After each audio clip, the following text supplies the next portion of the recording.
sala prière soki ba église okendaka etana 4 ndoki moko bakomi kobeta masolo na famille na yo ke bozo banga tozana yao yo bazana yo awote banda pe na zéro. Commence aussi à zéro.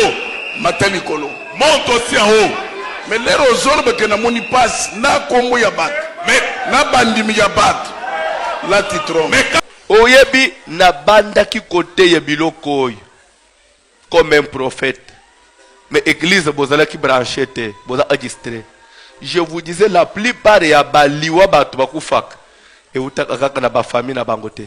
Liwa pe utaka na ba masanga na ba association tokendaka. Je prêchais ces choses. l'église que tu diriges, c'est ACK. Batone baye pona kombo ACK. Ces gens sont venus pour le nom ACK. No zozo na kombo ACK. Tout ce que tu as, c'est dans le nom de ACK. Lobby. Demain, Ozo ye na batwana. tu viens maintenant vers ces gens-là. Tokomi main de Dieu. Oh, nous sommes devenus maintenant la main de Dieu. Non. Yoka ngai na kodela pasteur ya bando église bazolianga bandimi na ba famille te. Soko oza solo musana nzambe. C'est chose à éviter. Si réellement tu es serviteur de Dieu, ce sont des choses à éviter. Mesdames, Mesdemoiselles et Messieurs, c'est un plaisir pour moi de vous convier à suivre quotidiennement cette chaîne dénommée L'œil des enseignants. C'est une chaîne qui valorise l'enseignement dans notre pays, la République démocratique du Congo.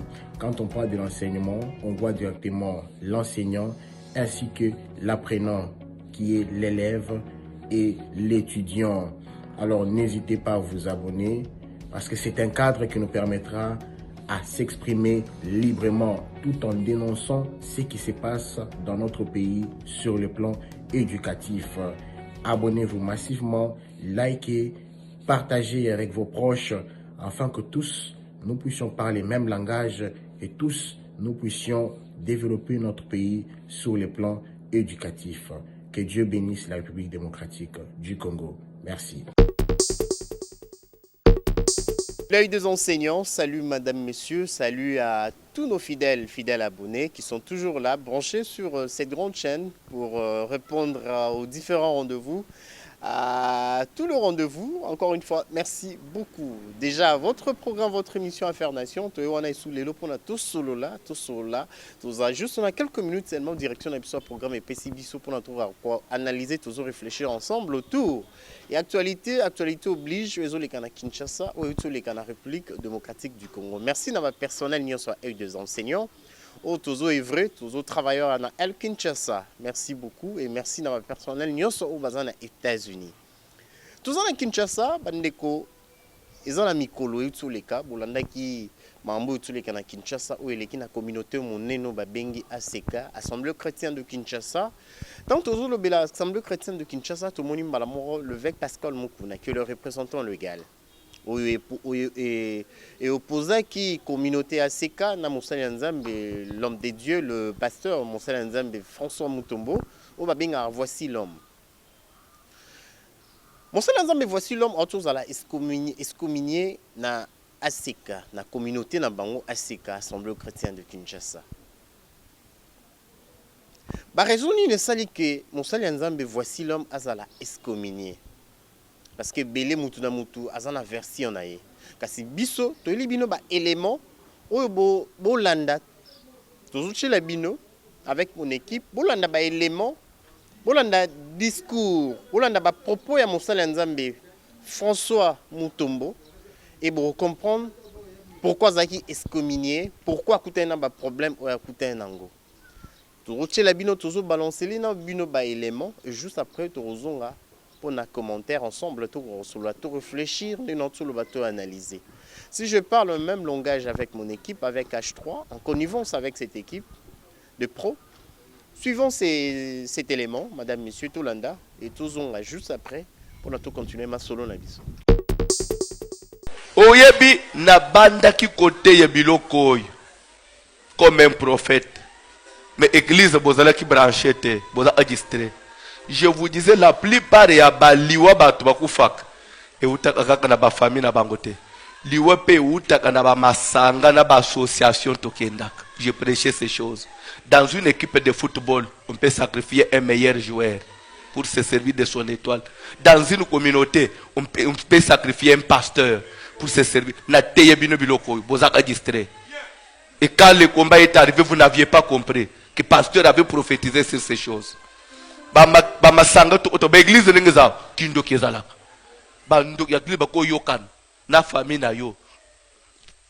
que ma famille ne peut pas me toucher si ma communauté ne donne pas l'accès. La famille spirituelle est supérieure à la famille physique. Pas distraire binoté. Nous lisons qui heureusement tout est souple. Bon. Je préfère ça. Je préfère ça la prière. Ce qui est l'église au Kendak. Et dans 4 ndokimoko. Parce que kobeta masolo na famille na yo. Que bozo banga tozana yao. Yo bazana yo awote. Ozaya nzambe. Yo ka ngai na ko na pasteur ya bando l'église bazo lianga banjimi na ba famille. Et c'est maintenant si un malheur matin, je vais m'attaquer à ceux qui me dirigent dans le Seigneur ou bien à ma famille.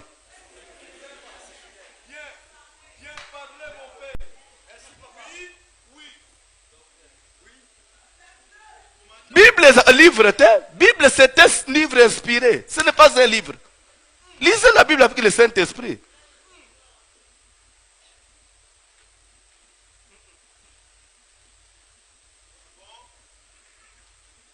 Na téléphone qui va servir comme na téléphone. Bazo embrouiller bang, bazo téléma. Ce que bitumba pasteur be les famille, ni sabo kanga munoko.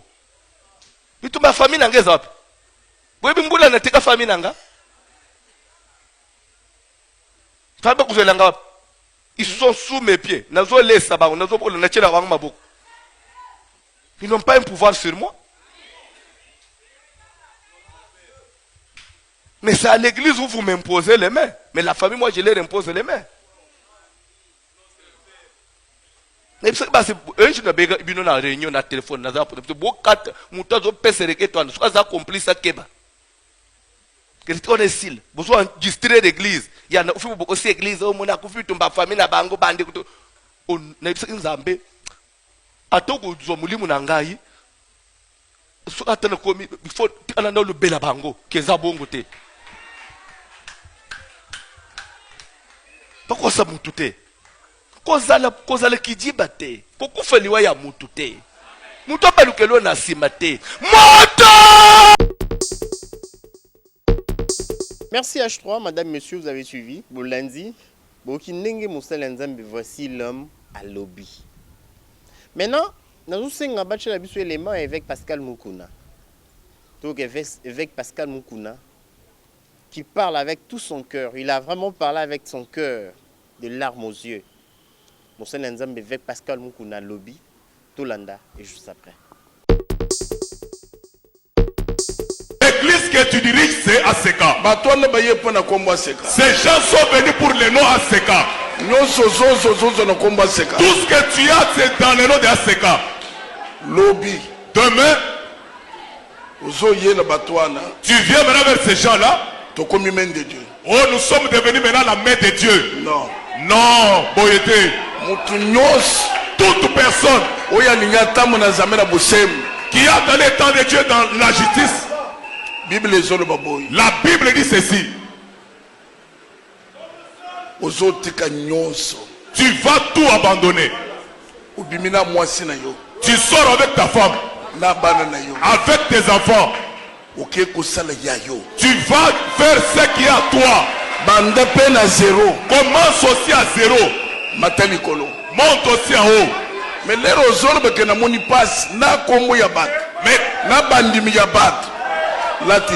quand tu dis tu as souffert avec les noms d'autrui, avec les fidèles d'autrui, là tu te trompes.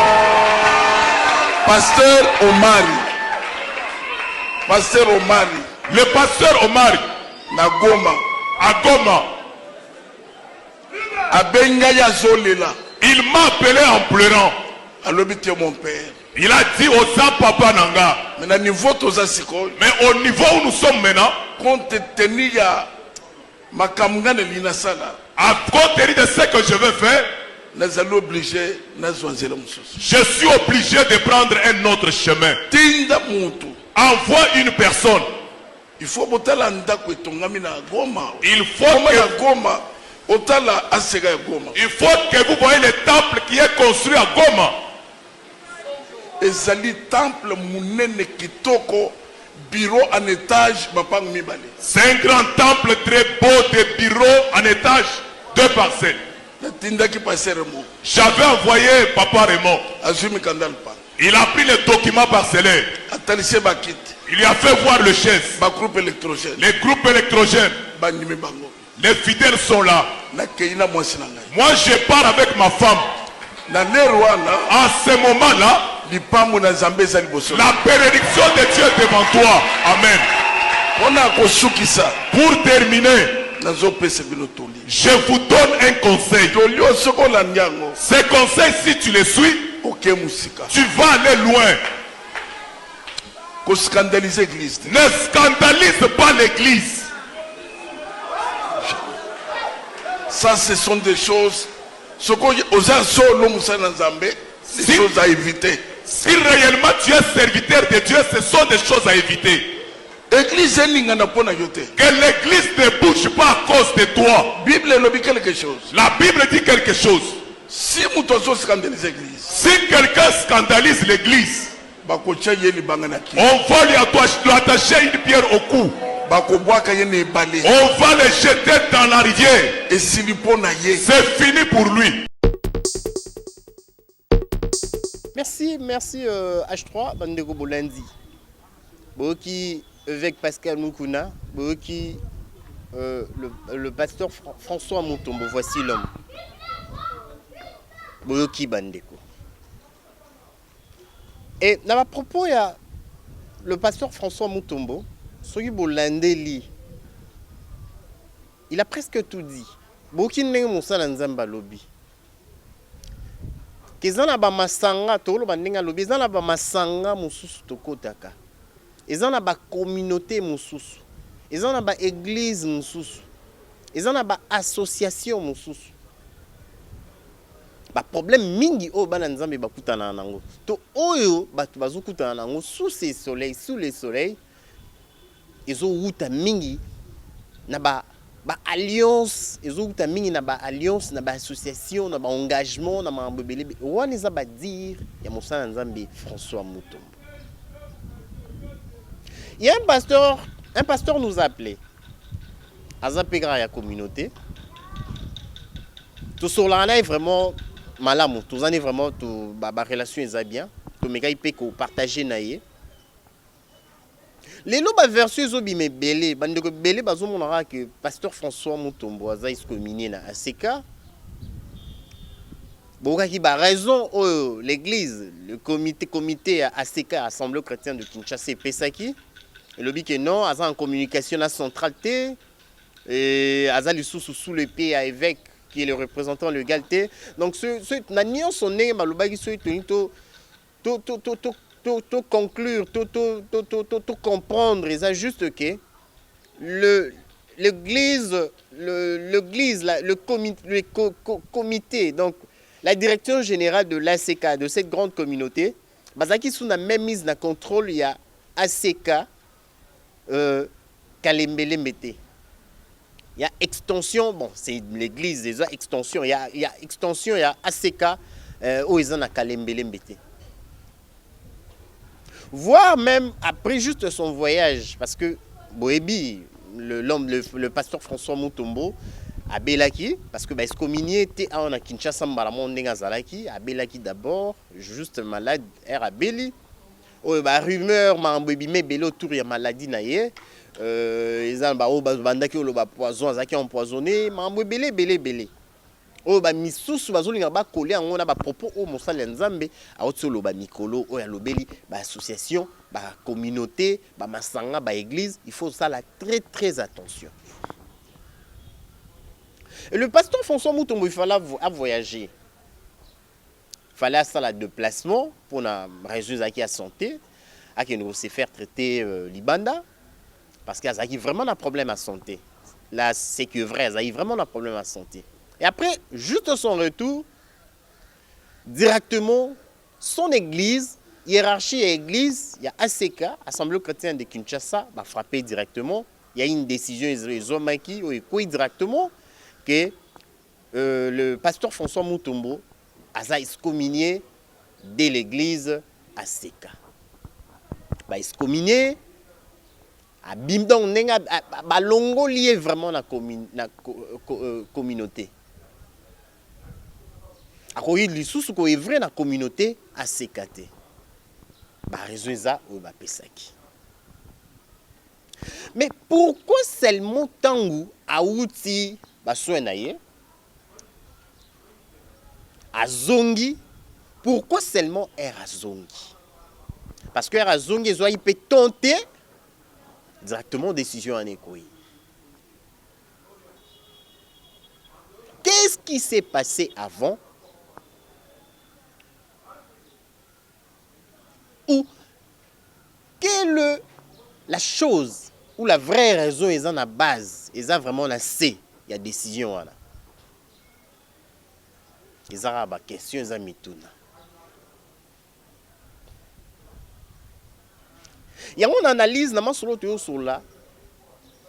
Na ba élément tout chez la bino tout les bino pona beaucoup ka comprendre.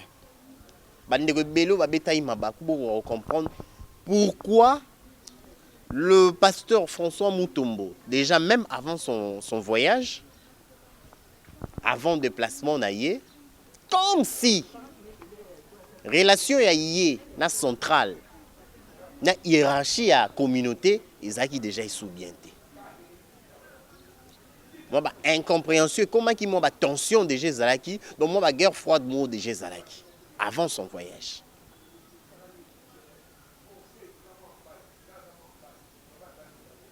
Il y a ceux-mêmes qui disent que non, avant même son voyage, comme si pasteur François Mutombo, tellement de désaccords, ils ont qui m'ont belé na mambo, belé. Et comment ils ont les gars dans la communauté, et dans l'endroit il y a leur père spirituel, tout le bon parce que c'est que vrai ça que le vec Pascal Mukuna, à sa père spirituel il y a pasteur François Mutombo. Mais on dirait moi marche.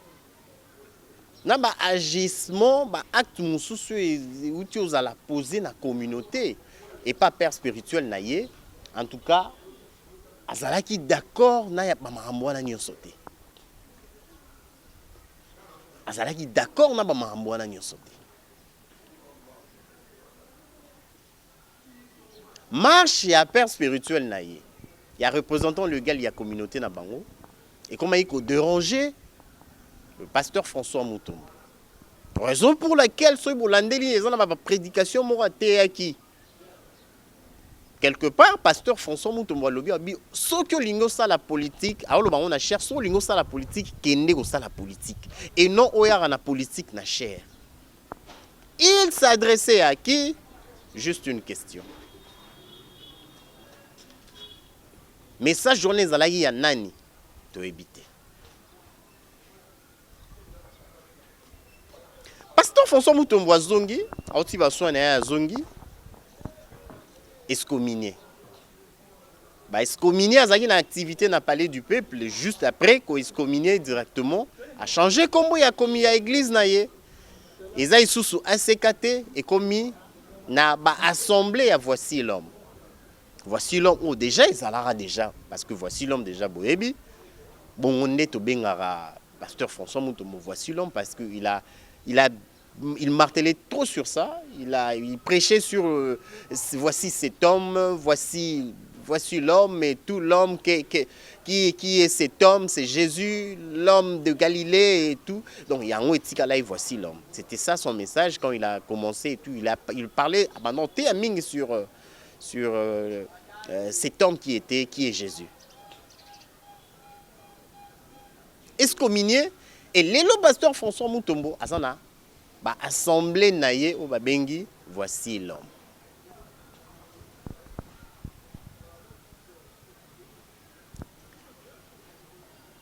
ACK etikali na maboko ya évêque Pascal Mukuna n'engagé mutazo dirigé à un représentant légal et ben on peut bazo continuer marche bazo continuer ko vrai bazo continuer musala là-bas mituna siko ezali tozo tuna o eza juste la question est-ce que na ba propos oyo toti oyoka toti olanda ya mosali ya Nzambe François Mutombo est-ce que pasteur François Mutombo a comprenaki que communauté na ye o azala ki balingi ba détruire ye question liboso ya mibale est-ce que ezana ba fuite moko ya information bimaki ou bien avant na ba preuve to ba élément oyo amonaki ke balingi ba arracher ye ba botola ye contrôle ya église oyo ya souffrir abandi wana ba ne na ba ne to éviter est-ce que pasteur François Mutombo azalaki empoisonné mais so yoki ba propos à tenir na élément to chelibino to komo luka oyeba parce que déjà na élément na lobby il faut faire très attention à réveiller à conscientiser même ba nzamba réveiller ba wan lisusu lobby que non so ki bochara attention na matière mon na prédication mon na teaka alobai ke ba destruction mingi ya basali ya Nzambe to ba Nzambe zozala na ba association na ba communauté na ba église na mambo ebele. Est-ce que destruction à pasteur François Mutombo ezalaki to eutaki to lingaki ute lingaki ezala na ACK eza ba question toujours mituna eza juste ba question mais ce que ezalaki na ACK to eza na ACK pourquoi ACK communauté o François Mutombo avandi bane na bane lelo ba komaki ko envisager ko élaborer programme ba chango na mesa pona ko détruire François Mutombo. Quelles sont les vraies raisons? Ils ont ba mituna ba question, toujours réfléchir.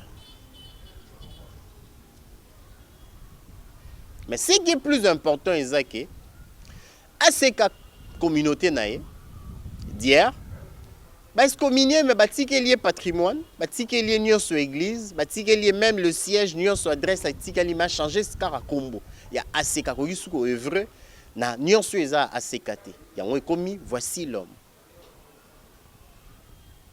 mais est-ce que tu continuer à rokende boeti na sukati wapi parce que dans la lure où vont les choses comme si tisikora na mambo ça isilité pour so la ndeli ba prédication mususu ezote ya malelo ndé ba vérité mususu ezobima la vérité ezobima na cher na ba prédication ezosala pasi yango lelo bandeko tolingaki pena biso aona eux des enseignants na faire nation toujours quand même moi temps tout sur là parce que ela bandeko ba komela biso ba bengi biso pona koluka koyeba et comme il y a un dossier ils ont évolué comment est-ce qu'ils ont vrai bâtiment ba patrimoine sur l'église non c'est vrai ACK bâtiment ba patrimoine sur l'église bâtiment voici l'homme pasteur François Mutombo leçon le temps au temps tout en demandant kende kasi juste moi liloba muke avant tout okabona bandeko na moi analyse tout ça tout zaï na on to linga tout ça lelo moi ma solo que bon église eza Yesu Masia église eza na chef na yango église eza na mukolo na yango église et mukolo église un jour akoya pe azoya azozonga kala mingi te église eza ya mutu te même pasteur na bino aza kolo église te aza juste un gérant il est gérant il gère pendant un temps. Il est responsable, c'est lui qui a été choisi. Il a reçu un appel. Il y a un mais église est en mukolo nango. L'épouse, son époux est là. L'époux de cette épouse est là. Et l'époux c'est Jésus qui revient bientôt. Kalamita zozonga. Église, je réitère encore.